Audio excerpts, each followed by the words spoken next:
Je fixai la lettre froissée dans ma main. Les mots de Léna dansant comme des fantômes sous mes yeux. Reviens. Amélie. Le mensonge d'hier est devenu notre vérité. Mon cœur se serra si fort que je crus étouffer. Comment avais-je pu fuir si loin? Si longtemps? C'était en 2008. À Bordeaux. Sous un ciel d'été lourd et indifférent. J'avais 16 ans. Et mes parents catholiques stricts surveillaient chaque souffle de ma vie. Léna, 17 ans, arrivait d'un quartier plus libre, avec ses cheveux courts, son sourire effronté et cette planche de skate qu'elle traînait partout. Elle incarnait tout ce que je désirais secrètement, la liberté, l'audace, cette façon de défier le monde sans un mot. Je la rencontrai au parc Rive Droite. Cet endroit improvisé où les ados se réunissaient pour grinder sur des bancs volés à la ville. Moi, je n'avais jamais touché une planche. Mais ce jour-là, prétextant un camp de skate inexistant à mes parents, c'est pour apprendre un sport. Maman, ça me fera du bien. Je mentis pour la première fois de ma vie. Pour elle. Pour être près d'elle. Léna m'apprit tout. Ses mains sur les miennes pour équilibrer la board. Son rire quand je tombais. Ses yeux qui s'attardaient trop longtemps sur les miens. Très vite. Les leçons devinrent des excuses pour nous toucher. Pour nous isoler. Un soir. Sous les platanes. Elle m'embrassa. Ce fut comme une explosion intérieure, enfin. Je respirais. Mais en moi, la culpabilité rongeait déjà. Que étais-je en train de faire? Mes parents me tueraient s'ils savaient. La société. L'église. Tout me hurlait que c'était mal. Nous nous vîmes en secret pendant des mois. Des rendez-vous volés au skatepark. Des nuits à rêver d'un avenir impossible. Léna parlait de partir à Paris. De vivre librement. Moi. Je tremblais. Un jour. Ma mère trouva un message sur mon téléphone. Pas explicite. Mais assez pour suspecter.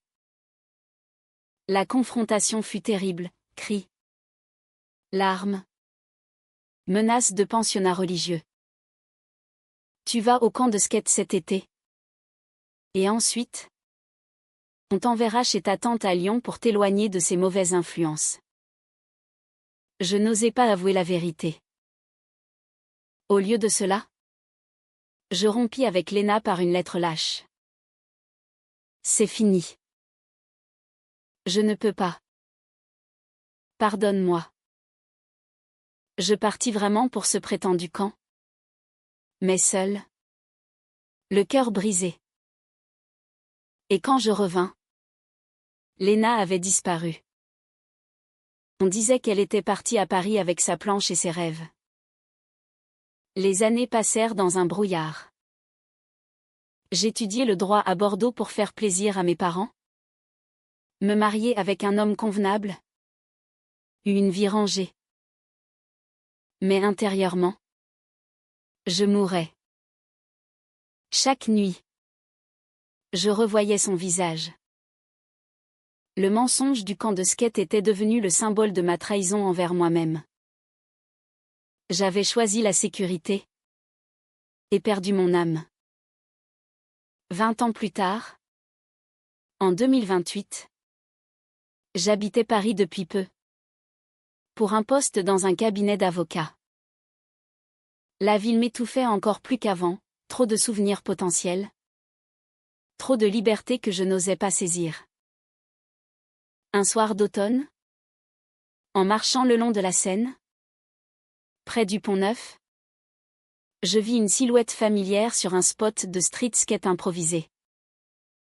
Une femme d'une trentaine d'années. cheveux noirs courts. Exécutant un trick parfait avec une grâce qui me transperça. C'était elle. Léna.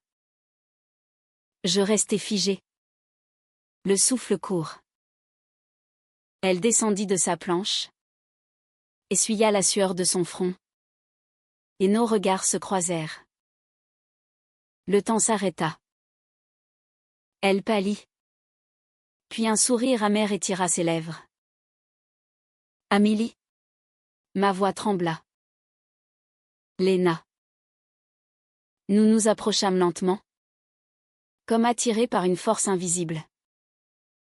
Elle avait changé, plus mature. Des rides fines autour des yeux. Un tatouage discret sur l'avant-bras représentant une planche brisée. Moi. J'avais les cheveux attachés sévèrement. Un tailleur impeccable cachant ma vulnérabilité. Tu vis à Paris maintenant, demanda-t-elle. La voix rauque. Je hochai la tête. Incapable de mentir cette fois. Depuis 2 ans. Et toi? Depuis toujours. Après. Après toi. Je suis partie. J'ai devenu pro un temps. Puis coach. J'entraîne des gamines maintenant. Au skatepark de Bercy. Le silence pesa. Tant de questions brûlaient en moi. Pourquoi n'avait-elle pas cherché à me contacter? Avait-elle souffert autant que moi? Et ce mensonge fondateur? Ce camp de skate inventé qui m'avait permis de la rencontrer. Pourquoi ce mensonge? Amélie? Murmura-t-elle enfin. Comme si elle lisait mes pensées. Tes parents t'ont forcé à rompre? Les larmes montèrent. Oui. Mais j'aurais pu lutter. J'étais lâche. Terrifiée. Elle serra les poings. Tu sais ce que ça m'a fait? J'ai cru que tu jouais avec moi. Que tout n'était qu'un jeu d'ado. J'ai haï ce camp de skate pendant des années. Et puis... j'ai compris. Nous nous assîmes sur un banc. Face à la scène scintillante. Je lui racontai tout, le mariage raté. Le divorce récent. La dépression qui m'avait poussé à déménager. Elle parla de ses relations éphémères. De sa peur de s'attacher à nouveau. J'ai aimé des femmes. Mais aucune comme toi. Ton mensonge m'a brisé. Mais il m'a aussi sauvé. Il m'a forcé à devenir moi-même. Intérieurement. Je bouillonnais. Comment pouvais-je mériter son pardon? J'avais trahi notre amour par peur. Et pourtant, son regard disait autre chose, une flamme persistante. Les semaines suivantes furent un tourbillon. Nous nous revîmes.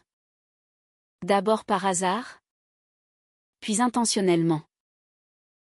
Des cafés à Montmartre. Des promenades nocturnes. Léna m'invita à son skatepark. Voir ces jeunes filles défier la gravité me renvoya à nos 16 ans. Essaie, dit-elle en me tendant une planche. Je ris nerveusement. À 32 ans, mon corps n'était plus celui d'une ado.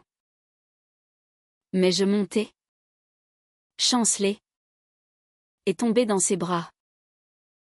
Ce contact raviva tout, le désir refoulé, la tendresse interdite. Nous nous embrassâmes là, au milieu des rires des gamines, sans nous cacher. Mais les conflits surgirent vite. Léna vivait ouvertement sa vie lesbienne, militante même dans des associations. Moi, je traînais encore les chaînes de mon éducation. Mes collègues au cabinet ignoraient tout, ma famille. À Bordeaux, me pressait de me ranger à nouveau. Un soir, Après une dispute, elle me reprochait ma prudence excessive. Je rentrais seule. Dans mon appartement haussmannien froid. Les doutes m'assaillirent. Étais-je prête à tout perdre pour elle? À affronter le regard des autres? Le mensonge d'autrefois se muait en nouveau secret, je n'osais pas assumer publiquement. Puis vint la révélation qui changea tout. Léna m'avoua. Les yeux baissés, après ton départ, j'ai découvert que j'étais enceinte. D'un flirt stupide avant toi. J'ai gardé l'enfant. Ma fille a 19 ans maintenant. Elle s'appelle Clara. Le choc me foudroya. Pendant que je construisais une vie factice, Léna avait élevé seule une enfant. Pourquoi ne me l'as-tu pas dit plus tôt? Parce que je craignais ta réaction. Tu as fui une fois. La colère monta, mêlée à une immense culpabilité. J'avais abandonné non seulement elle, mais potentiellement une partie de notre histoire entrelacée. Intérieurement, je me haïssais. Comment réparer cela? La rencontre avec Clara fut tendue. Une jeune femme rebelle. Scatter comme sa mère. Aux yeux verts hérités de Léna. Elle me dévisagea avec méfiance. C'est toi? La fameuse Amélie du mensonge? Maman m'a tout raconté. Léna avait élevé Clara dans la vérité. Sans amertume excessive. Mais la jeune fille portait une blessure, l'absence d'un modèle stable. Tu l'as brisée? Tu sais. Elle n'a aimé personne après toi pendant longtemps. Ces mots me lacérèrent. Je voyais en Clara ce que nous aurions pu être, libres dès l'adolescence. Au lieu de cela, mon mensonge avait propagé des ondes de douleur. Pourtant, lentement, Clara s'adoucit. Je l'accompagnai au skatepark, apprenant enfin vraiment. Tomber. Me relever, métaphore de ma vie. Léna observait. Un sourire attendri. Notre amour renaissait. Plus profond. Teinté de regret. Mais un conflit majeur éclata quand ma mère vint me rendre visite à Paris. Elle découvrit par hasard une photo de nous trois sur mon téléphone. La confrontation fut violente, encore cette déviance. Tu vas tout gâcher pour une lubie d'ado? Je défendis Léna pour la première fois. Ce n'est pas une lubie. C'est l'amour de ma vie. Ton intolérance m'a volé 20 ans. Ma mère partit en claquant la porte, menaçant de me déshériter. Seule, je pleurais des heures. Léna me serra contre elle. Tu as choisi. Enfin. Intérieurement, la paix commençait à poindre. Le mensonge du camp de skate, ce prétexte innocent, avait été le début de ma vérité enfouie. Les mois suivants furent intenses. Nous emménageâmes ensemble dans l'appartement de Léna, près de Bastille. Clara accepta, même si des tensions persistaient. Je quittai mon cabinet pour un poste plus flexible, osant enfin vivre authentiquement. Mais un drame surgit, Léna reçut un diagnostic de maladie auto-immune, lié au stress accumulé des années solitaires. Les traitements étaient lourds. Je veillais sur elle nuit entière, affrontant ma peur de la perdre définitivement. Si je pars, promets-moi de ne plus mentir à toi-même, murmura-t-elle un soir fiévreux. Jamais. Tu es ma vérité. Clara et moi nous rapprochâmes dans l'épreuve. Elle m'avoua ses propres doutes sur son orientation, influencée par notre histoire. Je l'aidai à s'assumer, comme Léna l'avait fait pour elle. La guérison fut lente, mais Léna survécut. Plus forte. Notre amour, forgé dans le feu des regrets et des révélations, en sortit purifié. Aujourd'hui, des années plus tard, nous vivons toujours à Paris. Léna entraîne toujours. Clara est devenue proscataire, ouvertement queer. Moi, j'ai écrit un livre anonyme sur notre histoire. Catharsis nécessaire. Le mensonge du camp de skate devint vérité, il nous permit de nous trouver, puis de nous retrouver. Les secrets, les trahisons auto-imposées, les entendus profonds, tout mena à cette rédemption. Parfois, sur les quais de Seine, nous nous tenons la main, regardant le fleuve couler. Plus de peur. Seulement l'amour. Enfin libre. Et je sais que, malgré la douleur, je ne changerai rien. Car sans ce mensonge fondateur, je n'aurais pas vu cette vérité, Léna. Pour toujours.